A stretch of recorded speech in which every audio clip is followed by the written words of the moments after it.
Excelentíssimo senhor presidente desta sessão, senador Paulo Paim, excelentíssimas senhoras senadoras, excelentíssimos senhores senadores.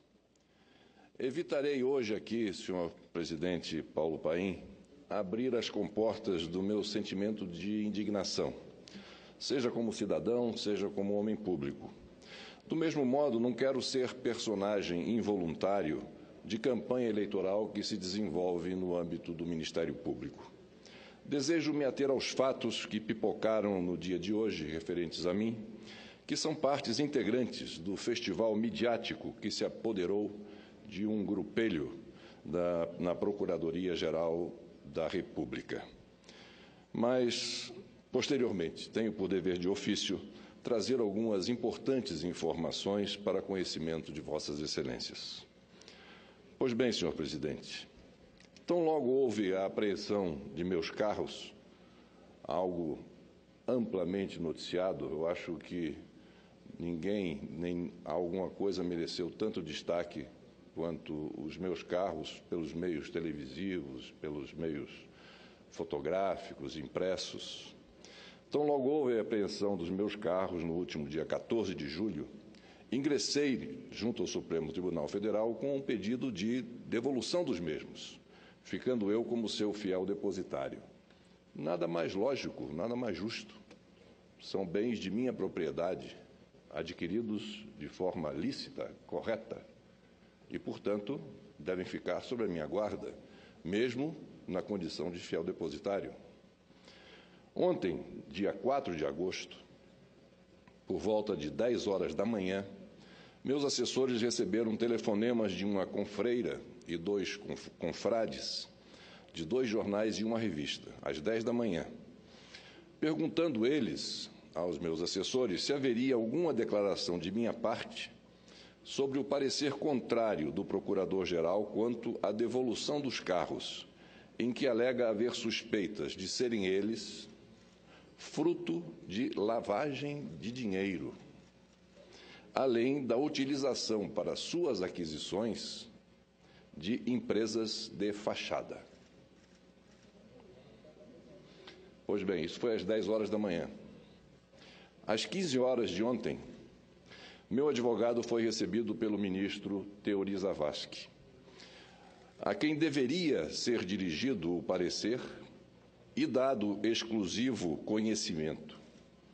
Disse o ministro Teori Zavascki, às 15 horas de ontem, ao meu advogado, que até aquele momento não havia recebido nenhuma comunicação do Procurador-Geral. Portanto, vejam os senhores que informações que correm sobre segredo de justiça, SIC, foram vazadas seletivamente, de forma criminosa, pelo Procurador-Geral da República aos meios, antes mesmo que o ministro relator do Supremo Tribunal Federal tomasse delas conhecimento.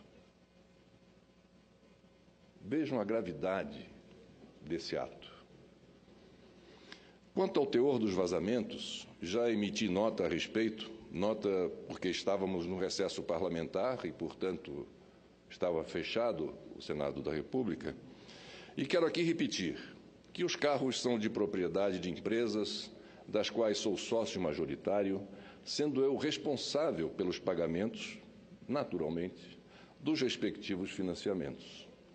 Falam que são empresas de fachada, destinadas à lavagem de dinheiro. Que gravidade essa afirmação do Ministério Público. E afirmam que parcelas de pagamento estão em atraso.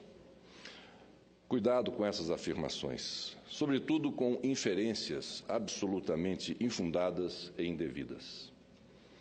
As empresas têm contrato social, estão devidamente registradas na Junta Comercial, têm suas atividades de acordo com o que define a legislação. Se existem parcelas em atraso, é uma questão comercial que diz respeito a mim e ao credor, não podendo jamais, em tempo algum, sob risco de uma grave penalização judicial, a quem afirma que tal atraso se deve à falta de recursos escusos. afirmações caluniosas e infames. Outro ponto refere-se à imputação de benefícios a um suposto grupo de Collor. Afinal, que grupo é esse? É muito fácil colocar grupo de Collor. Não colocam o meu nome diretamente. Colocam um grupo de Collor, que de alguma maneira querem me trazer como personagem, embora involuntário de minha parte, de uma campanha eleitoral que está se desenrolando e que se conclui no dia de hoje. Que grupo é esse? Que ninguém sabe, que ninguém viu? Não seria isso uma isca besuntada de elementos jornalísticos rasteiros que os meios fisgam com inacreditável facilidade? Tal fato costumeiro em todos os meios só reforça o festim midiático denunciado até por um dos candidatos ao cargo de Procurador-Geral da República. É isso o uso deslavado para se promover. Senhor Presidente, senhoras e senhores senadores, hoje se dará a disputa no Ministério Público Federal para a escolha dos nomes que integrarão a lista tríplice a ser encaminhada a Presidente da República, visando a indicação do futuro Procurador-Geral. Desde que o atual ocupante do cargo e candidato à recondução se apoderou da função, vem imprimindo aos trabalhos daquele órgão um modus operandi baseado principalmente, isso é notório, isso é palpável, visível, baseado principalmente, esse modus operandi, no conluio com grande parte da mídia, em que prevalece o vazamento de informações, sigilosas ou não, pouco importa para eles, e a criação de uma narrativa, de modo a dar uma aparente veracidade aos fatos. Aliás, senhor presidente, senhoras e senhores senadores, sobre as duas propostas de fiscalização e controle que apresentei, PFS número 3 de 2015 e PFS número 4 de 2015, informo que ambas já se encontram sob análise do Tribunal de Contas da União. Uma se refere ao absurdo contrato de aluguel de um prédio para uso do PGR no Lago Sul e a outra aos diversos contratos com uma empresa de comunicação, a mesma sem licitação, para utilizada essas empresas de comunicação na campanha do senhor Janot ao cargo de Procurador-Geral em 2013 e agora também nessa sua campanha do senhor Janot ao cargo no ano de 2015. Apenas para se ter ideia da gravidade dessas denúncias e que os meios insistem em não apurar, gostaria tão somente de citar trechos da carta em que os servidores da Secretaria de Comunicação Social do Ministério Público Federal encaminharam em 6 de março de 2015 ao Procurador-Geral, senhor Janot. Esta carta faz parte do processo referente ao contrato com a empresa de comunicação e é um resumo claro de tudo o que aqui tenho dito sobre a PGR e seus métodos de conluio com os meios. Afirmam os servidores do próprio Ministério Público na carta dirigida ao Procurador-Geral. Abro aspas. Em dezembro de 2014, em conversa com o Procurador-Geral da República, manifestamos nossa preocupação com o cenário que se projetava com a contratação da Oficina da Palavra, a empresa a que me referi, e com a forma como as mudanças vinham sendo implementadas. Mas julgamos que era possível dar um voto de confiança à administração. Contudo, continuam eles, nossas expectativas foram frustradas. A análise que fazemos, continuam eles, é de que a estratégia adotada tem redundado em uma série de ações questionáveis que prejudicam a imagem e a reputação institucional. Essas ações também se revelam contrárias aos princípios constitucionais, como o da impessoalidade e da publicidade, aos preceitos da comunicação pública e às diretrizes institucionais, em especial da transparência e do profissionalismo. É perceptível, continuam os servidores, e nos causa perplexidade o descontrole sobre as informações decorrentes da Operação Lava Jato, que redundaram em vazamentos e, segundo a imprensa, colocam em dúvida a legitimidade da atuação institucional e dão margem a questionamentos acerca do tratamento diferenciado que se tem concedido a determinadas empresas de comunicação, mesmo nos mais diversos círculos de convivência. A instituição tem sido ridicularizada e sua isenção questionada por conta de declarações e imagens consideradas demagógicas e personalistas. Aqui eles devem estar se referindo àquela foto em que o senhor Janot aparece ostentando no seu amplo busto aquele cartaz com a frase "O Salvador da Pátria". Esse não é o primeiro período turbulento e de grande repercussão pública que assola a instituição, continuam os servidores. Podemos lembrar os acontecimentos decorridos durante os trabalhos do Mensalão. Naquela ocasião, não ocorreram vazamentos, nem a imagem institucional foi denegrida, como está acontecendo no momento presente. Não podemos esquecer que o Ministério Público Federal é uma instituição pública e fundamental para a democracia e a cidadania. Portanto, suas ações não podem prescindir de uma comunicação pública baseada na ética, na transparência e na verdade. O que está faltando a esse grupelho do senhor Janot, que se apoderou da Procuradoria-Geral da República. Isso dito aqui, a necessidade da comunicação pública está baseada na ética, na transparência e na verdade, dito pelos funcionários, servidores daquele órgão. Continuam eles. Portanto, gostaríamos de saber, isso eles indagam ao senhor Janot. Por isso, gostaríamos de saber se a estratégia A. Dar acesso a informações extremamente sensíveis para uma empresa privada cuja finalidade precípua é obter lucro? Ele deve responder a essa pergunta. Como também as seguintes. B.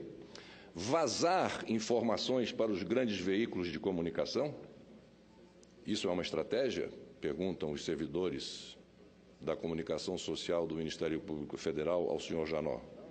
C. Fornecer informações em off e privilegiar determinados veículos de comunicação? D. Não divulgar antes nos canais de comunicação do próprio Ministério Público Federal informações de grande interesse público, como o envio ao Supremo Tribunal Federal da lista dos ocupantes de cargos públicos suspeitos de envolvimento na Lava Jato? Mais uma pergunta dos servidores do Departamento de Comunicação Social do Ministério Público Federal. E pergunto mais: é correto priorizar a quantidade em detrimento da qualidade da exposição? E, por último, é correto desprestigiar a comunicação pública e substituí-la por barganhas e estratégias próprias da comunicação mercadológica, a fim de conseguir capas de jornais e destaques em jornais televisivos? Quer dizer, isso os próprios servidores do Ministério Público Federal, senhor presidente, eles têm conhecimento de que algo de muito errado está acontecendo nessa passagem do senhor Janot pela Procuradoria-Geral da República. E essas perguntas que eles fazem são perguntas que nós nos fazemos, não somente aqui no Congresso Nacional, mas também a sociedade faz entre si, as pessoas se indagando. O que é isso? O que está acontecendo? Esses vazamentos que que todo mundo sabe de onde vem, mas que ninguém tem sequer o direito de ter o acesso, sobretudo aqueles que estão sendo investigados. Portanto, senhor presidente, senhoras e senhores senadores, essa é a opinião, a leitura do cenário e de tudo que tem ocorrido que fazem os próprios servidores do Ministério Público Federal. Não sou eu quem está afirmando tudo isso, são os próprios servidores do Departamento de Comunicação Social, em carta de 6 de março deste ano, encaminhado ao procurador, senhor Janot. Ele, não precisa dizer, não respondeu ainda. Pois bem, senhor presidente, volto então a perguntar, como tenho feito há meses, desta mesma tribuna. Há ou não há uma sórdida estratégia midiática promovida pela Procuradoria-Geral da República? Por tudo isso, a responsabilidade institucional do Senado Federal, quando da apreciação do nome indicado pela Presidente da República ao cargo de Procurador-Geral. Essa responsabilidade responsabilidade institucional, será ainda maior. É preciso que todos, parlamentares, mídia e população, abram os olhos para muitos dos aspectos nebulosos que estão por trás dessas investigações.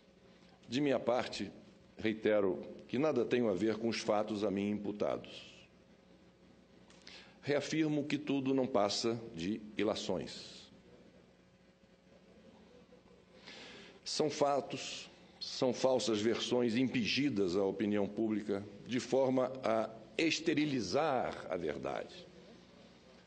Esterilizar a verdade. A escamotear as reais intenções midiáticas do Procurador-Geral da República e a impor a narrativa que a ele interessa, principalmente num momento como esse, de sua campanha pela recondução ao cargo que agora ocupa. Utilizam-se do meu nome, utilizam-se da minha imagem, utilizam-se dos meus bens para se autopromoverem, para fazer aquele espetáculo. Que triste espetáculo. Que humilhação que vem me impondo essa alcateia que se apoderou do Ministério Público Federal.